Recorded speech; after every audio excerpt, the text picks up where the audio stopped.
سوال یہ پیدا ہوتا ہے کہ مسلمان امت میں یہ زوال عملی کیوں پیدا ہوتا ہے؟ موسیٰ کی امت میں وہ زوال کیوں پیدا ہوا عملی اعتبار سے؟ انہوں نے تورات کی ذمہ داری کیوں ادا نہیں کی؟ امت محمد صلی اللہ علیہ وسلم کے اندر زوال کیوں پیدا ہوا؟ عمل سے کوتاہی کیوں ہوئی؟ جیسے اقبال نے کہا نا کہ عمل سے فارغ ہوا مسلمان بنا کے تقدیر کا بہانہ. میری جد و جہد سے کیا ہوگا، جو تقدیر میں ہے وہ ہو جائے گا؟ نہیں بھائی، جد و جہد کرنا تمہارا فرض ہے، تمہاری ذمہ داری ہے. ہاں ہوگا وہی جو اللہ چاہے گا، لیکن تم اگر ذمہ داری اپنی ادا نہیں کرو گے تو وہ تو تم نے گویا کہ اللہ تعالیٰ کے حکم کی نافرمانی کی. تو اصل میں امتوں کے اندر، نبیوں کی امتوں میں ایک مرض پیدا ہو جاتا ہے، ایک بیماری، ایک روگ، اور وہ یہ ہے کہ ہم تو فلاں کی امت ہے تو بخشے بخشائے ہیں.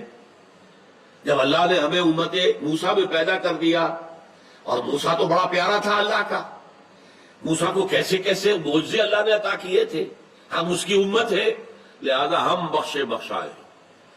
زیادہ سے زیادہ کوئی لوگوں کا منہ بند کرنے کے لیے اگر اللہ ہمیں ڈالے گا بھی جہنم میں تو چند دن کے لیے، لن تمسنا النار الا ایاما معدودات، ہمیں آگ نہیں چھو سکتی مگر گنتی کے چند دن. اول تو سوال ہی پیدا نہیں ہوتا. نحن ابناء اللہ واحباؤہ، ہم تو اللہ کے بیٹوں کے مانند ہیں، اتنے لاڈلے ہیں.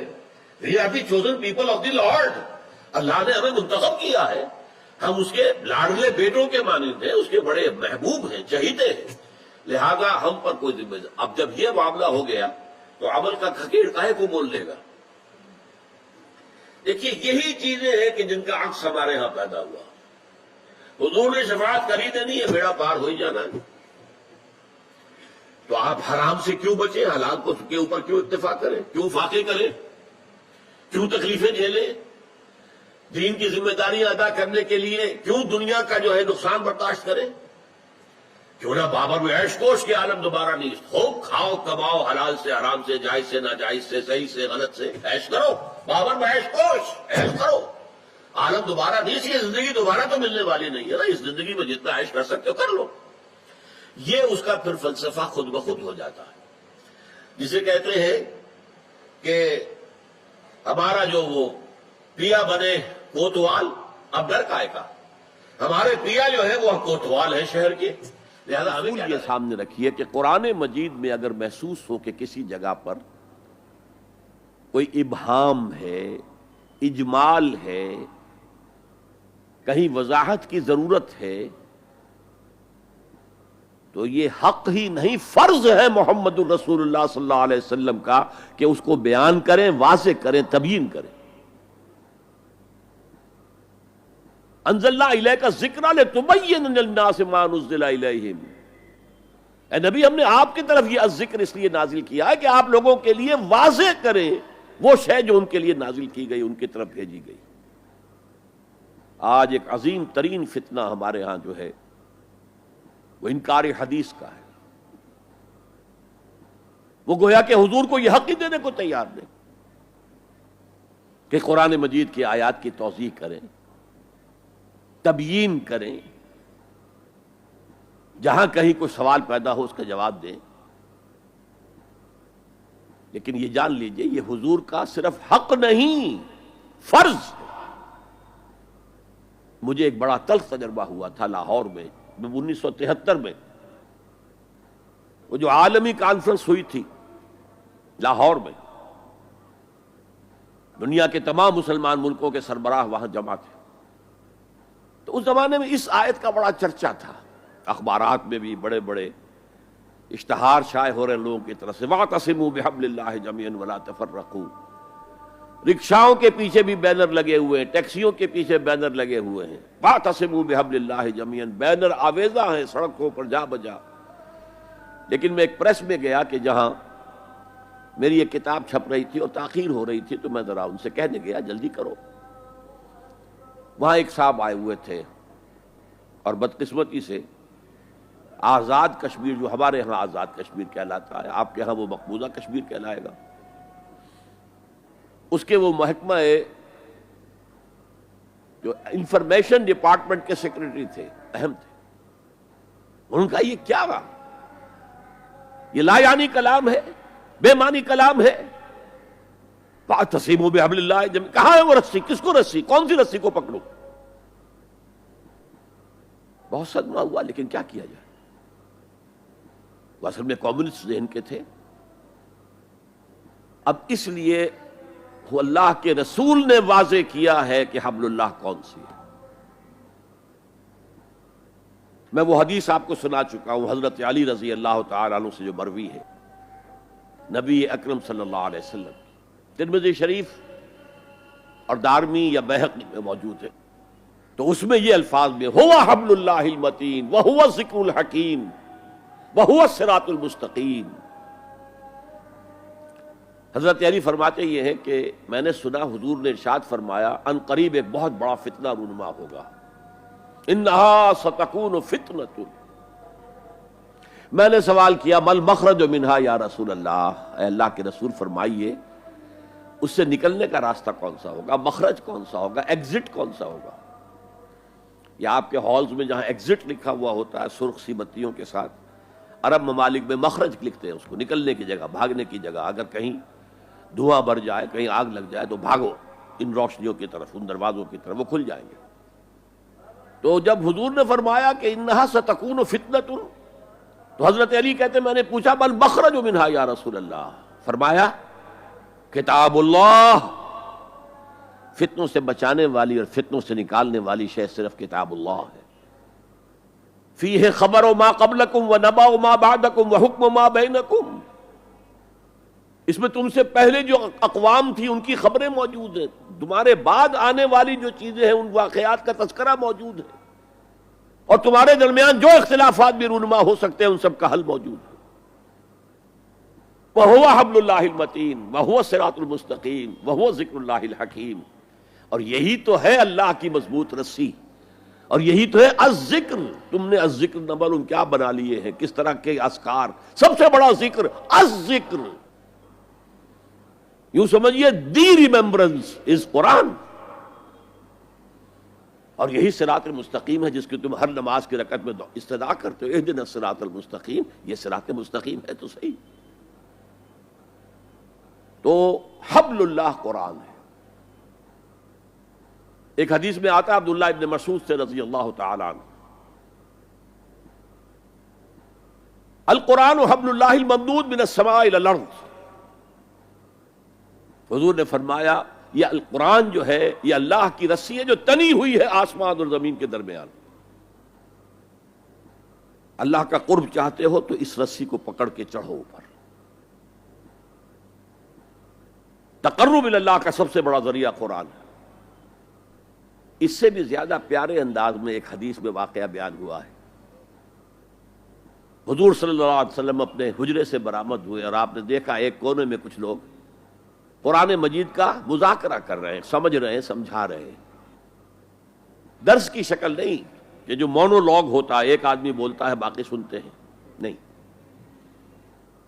حضور کے چہرے پر بشاشت، خوشی کے، مسرت کے آثار ظاہر ہوئے. تشریف لائے، سوال کیا الستم تشہدون، کہ آپ لوگ شہادت نہیں دیتے اللہ الہ الا اللہ وانی رسول اللہ ہے وان ھذا القرآن جاء من عند اللہ.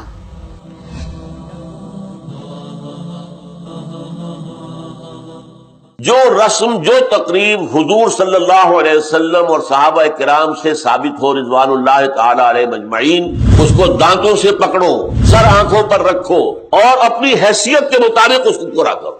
لیکن جس تقریب یا جس رسم کا کوئی ثبوت دور نبوی سے نہ ملے، دور صحابہ سے نہ ملے، وہ یقیناً کہیں باہر سے آیا ہے، کسی جاہلیت کا ہم پر حملہ ہوا ہے، یا خود اپنے اگر ہندوؤں سے ہم مسلمان ہوئے تھے تو ہمارا ابھی ہندوانہ پس منظر چل رہا ہے. تو ایسی چیزوں کا کم کرنا نہیں، وہ کم سے تو پھر بڑھ کر وہ پودا دوبارہ پھر پورا ہو جاتا ہے، جڑ کاٹ دیتا، سرے سے نفی، وجود ہی نہ رہے ان چیزوں. خدا کے بندو حدیث موجود ہے، آلہو ھذا النکاح وجعلوہ فی المساجد، ترمذی شریف کی روایت. نکاح کا اعلان عام کیا کرو اور مسجدوں میں منعقد کیا کرو. کیا ہو گیا علماء کو، کہاں چھپا رہے اس حدیث کو؟ اگر حضور کی بیٹیوں کے نکاح مسجد میں ہوئے تو کون مسلمان ہے جو کہہ سکے میری بیٹی زیادہ باعزت ہے فاطمہ سے رضی اللہ تعالی عنہ؟ میری بیٹی کا نکاح مسجد میں کیسے؟ دیکھو عیسائیوں میں اب تک یہ رسم موجود ہے. انہوں نے اپنے چرچ اور پادری کی یہ عزت برقرار رکھی ہے کہ شہزادی کی شادی ہو یا شہزادے کی ہو چرچ میں ہوگی. کوئی پادری ان کا بغل میں کتاب دبا کر بیٹھا ہوا انتظار نہیں کرے گا کہ عصر کا وقت تھا نکاح کا, بیٹھے مولوی صاحب ابھی اور بارات نہیں آئی بیٹھے بیٹھے سوکھ رہے ہیں. وہ پہلے 30 40 50 روپے مل جاتے تھے, اب 300 400 500 مل جائیں گے اور کیا ہوگا. اور وہاں کیا ہوتا ہے, شہزادہ یا شہزادی چرچ میں آؤ, پادری کے سامنے کھڑے ہو کر ایجاب و قبول کرو. اسراف تو یہ ہے کہ ضرورت کی جگہ پر ضرورت سے زیادہ خرچ کیا جائے. ایک چھت تو ضروری ہے اپنے اوپر ہونا, لیکن ایکڑوں میں پھیلے ہوئے محل یہ اسراف ہے. لیکن اس سے آگے بڑھ کر تبذیر, ان المبذرین کانوا اخوان الشیاطین, اتنا سخت لفظ. مبذرین تو شیطانوں کے بھائی ہیں. مبذر کہتے ہیں اس کو کہ جو بلا ضرورت اپنے دولت کے اظہار کے لیے پیسہ خرچ کر رہا, بلا ضرورت. دولت کا اظہار مطلوب ہے, شان و شوکت کا اظہار مطلوب. بچی کی شادی ہے تو پوری کوٹھی جو ہے جگمگا رہی ہے بجلی کے قمقموں سے. جس سیٹھ کے محل میں اس کی بیٹی کی شادی ہو رہی ہے, اس کا کوئی ڈرائیور بھی ہوگا, اس کا کوئی باورچی بھی ہوگا, اس کا کوئی پہرے دار بھی ہوگا, جس کے گھر میں اس کی بچی بوڑھی ہو رہی ہوگی اس لیے کہ اس کے ہاتھ پیلے کرنے کے لیے اس کے پاس کچھ نہیں. غریبوں کے لیے خاص طور پر جو سفید پوش غریب ہے, لوور مڈل کلاس کا, اس کے لیے یہ اتنا بڑا بوجھ بن گیا ہے. اس لیے کہ جتنے کھانے آپ نے کھول دیے ہیں خانہ پوری اسے بھی کرنی پڑتی ہے. وہ سوچتا میری بچی کیا کہے گی. یہ قریب میں شادی ہوئی تھی اور کوٹھی جو ہے بقعہ نور بنی ہوئی تھی. میرا باپ کیا 2 جھاجریں بھی لا کر نہیں لٹکا سکتا. جس شخص کے ہاں 3 4 بیٹیاں ہو جائے اس کی راتوں کی نیند حرام ہو جاتی. کیسے ان کے ہاتھ پیلے کروں گا, کہاں سے لاؤں گا, ڈاکہ ماروں گا, کیا کروں گا, کہاں سے کروں. مسجدوں میں ہم واز سنتے ہیں کل مومن اخوۃ, تمام مسلمان تو آپس میں بھائی بھائی ہے. کیا میں اور یہ بھائی ہیں آپس میں؟ ہر شخص واز کہنے والا کہتا تھا سادگی ہونی چاہیے, سادگی ہونی چاہیے, سادگی ہونی چاہیے. لیکن غور کیجئے آپ کہ سادگی ایک بے معنی لفظ ہے. غریب کی سادگی کچھ اور ہے, امیر کی سادگی کچھ اور ہے. جھگی میں رہنے والے کی سادگی کچھ اور ہے اور محل میں رہنے والے کی سادگی کچھ اور ہے. لڑکی والوں کی طرف سے نکاح کے موقع پر کوئی دعوت نہیں, قطعاً ثابت نہیں. شادی کی دعوت صرف ایک ہے اور وہ ولیمہ ہے, صرف ایک. ولیمہ کیوں ہے؟ لڑکا جو ولیمہ دیتا ہے اس لیے کہ اس کا گھر آباد ہوا ہے, اس کے ہاں اصل خوشی ہے. لڑکی والوں کے ہاں خوشی نہیں ہوتی. زیادہ سے زیادہ آپ کہہ سکتے ہیں سائی آف ریلیف کہ ایک ذمہ داری کا بوجھ تھا آج وہ اتر گئی, اللہ کا شکر ہے. بس نکاح کے موقع پر چھوارے کون لائے گا؟ لڑکے والے. اور مرغ پلاؤ کس سے کھائیں گے؟ لڑکی والوں سے. ذرا عقل کے ناخن لو, جو تمہیں مرغ پلاؤ اور متنجن کھلا سکتا ہے وہ چھوارے نہیں بانٹ سکتا. دعوت ایک ہے ولیمہ. اس کے لیے حضور نے اتنی تاکید فرمائی, اولمو, یہ احادیث ہیں, اولمو ولو بشاۃ, ولیمہ ضرور کرو چاہے ایک ہی بکری ہو تمہارے پاس. اور یہ عرب میں مفلس ہونے کی سب سے بڑی علامت تھی. وہاں تو بھیڑیں اور بکریاں پالتے تھے, ریوڑ ہوتے تھے. ایک ہی بکری ہے تو وہی ذبح کرو, گوشت پکاؤ, کھلاؤ. یہاں تک دعوت اذا دعی احدکم للولیمۃ فلیاتھا, جب تم میں سے کسی کو ولیمے کی دعوت دی جائے ضرور جائے. اس سے آگے دیکھیے, اور اس میں توازن جو ہے ہماری دین میں اور حضور کے فرمودات میں, اس کا ایک نقشہ سامنے آتا ہے. بے شک طعام و طعام الولیمہ, ولیمے کا کھانا برا کھانا ہے. کیوں؟ اس میں غریبوں کو نہیں بلایا جاتا. یہ تاکید ہے, اور یہاں تک تاکید ہے اگر تمہارے کسی بھائی نے نکاح کیا ہے اور اس کے پاس کچھ نہیں ہے ولیمے کے لیے, اپنے گھر سے کھانا لے جاؤ اور اس کے ساتھ جا کر بیٹھ کر کھا لو, سیلیبریٹ کرو. اب آپ سوچئے جس نبی نے دعوت ولیمہ پر اتنی تاکید ہمیں کی ہے, اگر لڑکی والوں کی طرف سے نکاح کے موقع پر دعوت میں بھی کوئی خیر ہوتا تو وہ ہمیں نہ سکھاتے, نہ بتاتے.